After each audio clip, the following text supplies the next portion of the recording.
မင်္ဂလာပါခင်ဗျာ2014ခုနှစ်စက်တင်ဘာလ24ရက်ဗုဒ္ဓဟူးနေ့ Arvision မြန်မာပိုင်းသတင်းအစီအစဉ်စတင်နေပါပြီခင်ဗျာဒီကနေ့တင်ဆက်ပေးမယ့်သတင်းတွေထဲမှာဒီကနေ့အတွက်ထိပ်တန်းရောက်မြန်မာနဲ့နိုင်ငံတကာသတင်းတချို့ကိုတင်ဆက်ပေးမှာဖြစ်ပါတယ်ခင်ဗျာရခိုင်ပြည်နယ်မြေပုံမြို့ကမွတ်စလင်တချို့ကိုအစိုးရကနိုင်ငံသားကတ်တွေထုတ်ပေးခဲ့တဲ့အပေါ်မြေပုံမြို့ခံတွေကကန့်ကွက်ခဲ့တာနဲ့ပတ်သက်ပြီးတော့ရခိုင်လူမျိုးတွေအနေနဲ့အမျိုးသားရေးကိစ္စတစ်ခုတည်းကိုရှေ့တန်းမတင်ပဲတမန်တမတ်ကြအောင်ရင်ဆိုင်ဖြည့်ရှင်းကြဖို့လိုအပ်ကြောင်းရခိုင်ပြည်နယ်ဝန်ကြီးချုပ်ဦးမောင်မောင်အုံးကသတင်းစာရှင်းလင်းပွဲမှာတိုက်တွန်းလိုက်ပါတယ်ရခိုင်ပြည်နယ်ကမွတ်စလင်တွေကို1982ခုနှစ်မြန်မာနိုင်ငံသားဥပဒေနဲ့အညီစစ်စစ်ပေးဖို့ဒေသခံတွေရဲ့တောင်းဆိုချက်ကြောင့်ဆောင်ရွက်ခဲ့တာဖြစ်ပြီးတော့အခုလိုကန့်ကွက်မှုအပေါ်စိတ်မကောင်းဖြစ်ကြောင်းဝန်ကြီးချုပ်ကပြောဆိုခဲ့တယ်လို့ RFA သတင်းတရက်မှာဖော်ပြထားပါတယ်အခုလိုကန့်ကွက်မှုတွေရှိပေမဲ့လည်းအစိုးရအနေနဲ့1982ခုနှစ်မြန်မာနိုင်ငံသားဥပဒေနဲ့အညီစီစစ်တာတွေကိုရပ်ဆိုင်းသွားမှာမဟုတ်ပဲဆက်လက်ဆောင်ရွက်သွားမှာဖြစ်တယ်လို့လည်းဆိုပါတယ်။ဒါ့အပြင်ဒေသခံရခိုင်လူမျိုးတွေအနေနဲ့အစိုးရနဲ့ထိပ်တိုက်ရင်ဆိုင်ရမယ့်ကိစ္စရပ်တွေကိုရှောင်ရှားကြဖို့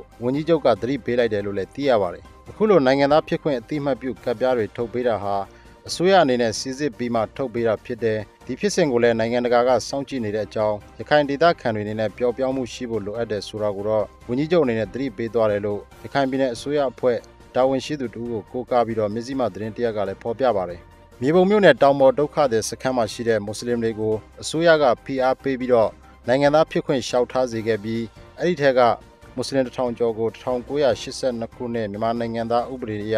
ပြီးခဲ့တဲ့ဩဂုတ်လကစတင်စီစစ်ခဲ့တာဖြစ်ပြီးတော့စက်တင်ဘာလ22ရက်နေ့ကအဲ့ဒီထက်ကမွတ်စလင်40ကိုပန်းရောင်နိုင်ငံသားလက်မှတ်တွေနောက်ထပ်169ဦးကိုတော့အစိမ်းရောင်ပြုလို့ခေါ်တဲ့နိုင်ငံသားပြုခွင့်လက်မှတ်တွေပေးအပ်ခဲ့တာဖြစ်ပါတယ်ဒီအပေါ်မှာရခိုင်လူမျိုးတွေဘက်ကတပ်တဲ့အထောက်အထားမခိုင်လုံပဲလက်မှတ်ရရှိသွားသူတွေရှိတယ်ဆိုပြီးတော့ကန့်ကွက်ခဲ့ကြတာဖြစ်ပါတယ်ခင်ဗျာ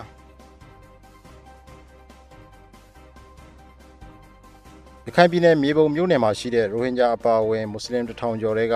ယောက်40ကိုအစိုးရရဲ့ကြိုတင်အကွက်ချစီမံကိန်းတွေနဲ့အညီစက်တင်ဘာလ22ရက်နေ့ကမြန်မာနိုင်ငံသားအဖြစ်အတိအမှတ်ပြုလိုက်တဲ့အပေါ်မှာရခိုင်လူမျိုးတွေဘက်ကကန့်ကွက်တာတွေရှိနေပါတယ်အခုလိုနိုင်ငံသားဖြစ်ခွင့်ပေးတဲ့နေရာမှာဘင်္ဂါလီဆိုတဲ့လူမျိုးနာမည်နဲ့ပေးတဲ့အပေါ်မှာမွတ်စလင်လွှတ်တော်ကိုယ်စားလှယ်တူကဝေဖန်လိုက်ပါတယ်လူဝင်မှုကြီးကြပ်ရေးတာဝန်ရှိသူတူကတော့1982ခုနှစ်နိုင်ငံသားဥပဒေနဲ့အညီဆောင်ရွက်ပေးနေတာဖြစ်တယ်လို့ဆိုပါတယ်ဒီအကြောင်းပြည့်စုံကို VOA မြန်မာပိုင်းသတင်းမှာရေးသားဖော်ပြထားတာဖြစ်ပါတယ်စက်တင်ဘာလ22ရက်နေ့ကမြေပုံမှာနေထိုင်ကြတဲ့မွတ်စလင်တချို့ကိုနိုင်ငံသားဖြစ်ခွင့်ပေးတဲ့အပေါ်မှာဒေသခံရခိုင်လူမျိုးတွေဘက်ကကန့်ကွက်မှုတွေရှိနေသေးဖြစ်ပါတယ်1982ခုနှစ်နိုင်ငံသားဥပဒေအရနိုင်ငံသားဖြစ်ခွင့်ရှိတဲ့သူတို့အခေါ်ရဘင်္ဂါလီ40ကျော်ကိုနိုင်ငံသားဖြစ်ခွင့်ပေးပြီးတော့တခါတည်းကျန်းသစ္စာကျိန်ဆိုမှုတွေပါလုပ်ခဲ့ပါတယ်အခုလိုအစိုးရဘက်ကသူတို့အခေါ်ရဘင်္ဂါလီတွေကိုနိုင်ငံသားဖြစ်ခွင့်ပေးတာဟာကုလသမဂ္ဂအပါအဝင်နိုင်ငံတကာကိုမြန်မာနိုင်ငံအတွင်းမှာမွတ်စလင်တွေကိုနိုင်ငံသားဖြစ်ခွင့်ပေးနေပြီဆိုတဲ့ရုပ်ပြသဘောဆန်ဆန်လှုပ်ဆောင်တာဖြစ်တယ်လို့မြေပုံမြို့နယ်ကိုစားပြုလွှတ်တော်အမတ်တူကပြောဆိုတဲ့အကြောင်းဖော်ပြထားပါတယ်ကန့်ကွက်မှုတွေရှိနေတဲ့ကြားကအခုလိုဆောင်ရွက်မှုတွေကိ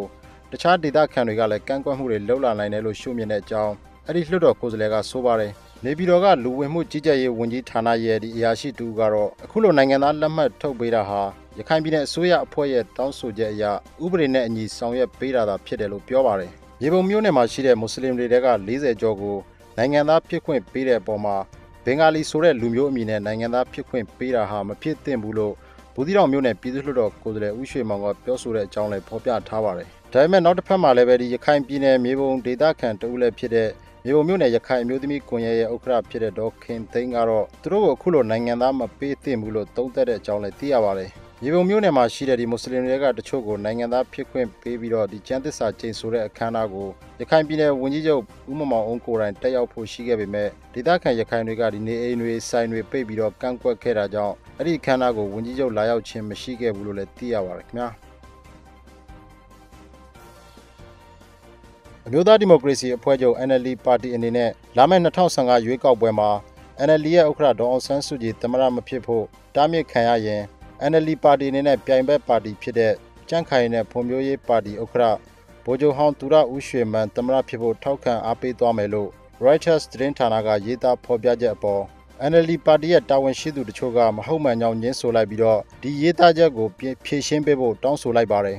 ်စက်တင်ဘာလ23ရက်ရက်စွဲနဲ့ရေးသားထားတဲ့ Reuters သတင်းဌာနရဲ့ဖော်ပြချက်ထဲမှာ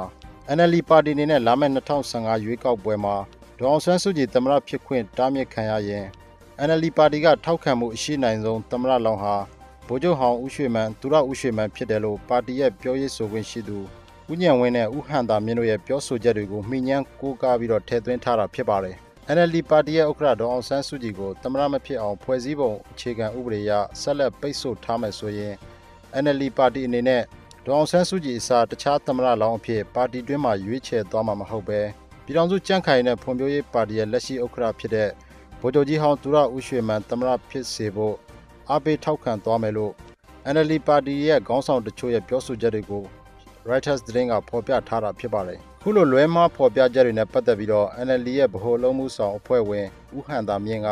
Reuters သတင်းဌာနကိုပြန်လည်ဖြေရှင်းပေးဖို့စာရေးသားတောင်းဆိုခဲ့တဲ့အကြောင်းကိုလည်း NLD ပါတီရဲ့လူမှုကွန်ရက်စာမျက်နှာမှာရေးသားဖော်ပြထားပါတယ်ခင်ဗျာ။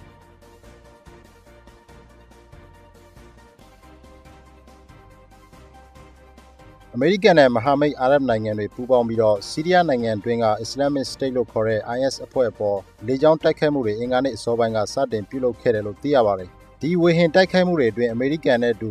အာရပ်မဟာမိတ်နိုင်ငံတွေဖြစ်ကြတဲ့ Saudi Arabia,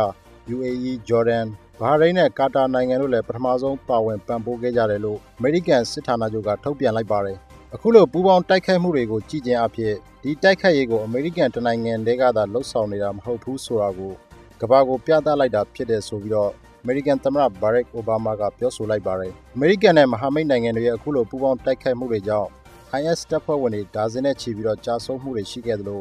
စခန်းတချို့လည်းပျက်စီးသွားတယ်လို့သတင်းတွေမှာဖော်ပြပါတယ်။အမေရိကန်ကမဟာမိတ်အဖွဲ့တွေဖွဲ့စည်းပြီးတဲ့နောက်ပိုင်းသတင်းနှစ်ပတ်အကြာမှာအခုလိုပထမဆုံးချိန်တိုက်ခိုက်ခဲ့တာဖြစ်ပြီးတော့နောက်ထပ်တိုက်ခိုက်မှုတွေလည်းဆက်လက်ပြုလုပ်သွားဖို့ရှိနေတယ်လို့သိရပါတယ်ခင်ဗျာ။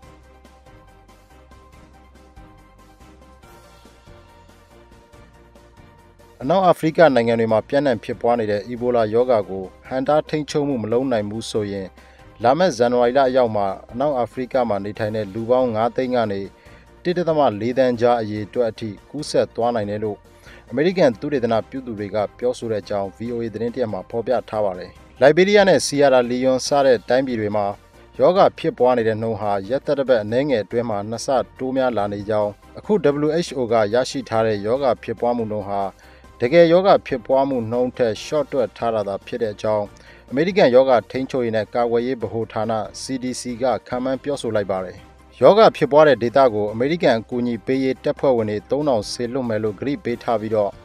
ယောဂကုသပေးမှုဌာနတွေတိစောက်ပေးမယ်လို့ပြောပါတယ်။ယောဂခံစားရသူတွေရဲ့80%ကိုလုံခြုံမှုရှိတဲ့အဆောက်အုံတွေမှာထားပြီးတော့ယောဂကူးစက်မှုကိုရှော့ချနိုင်မှသာလျှင်ကပ်ယောဂါကိုထိန်းချုပ်နိုင်ပွဲရှိတယ်လို့လည်း CDC အဖွဲ့ကကြေညာထားကြောင်းသိရပါတယ်ခင်ဗျာ။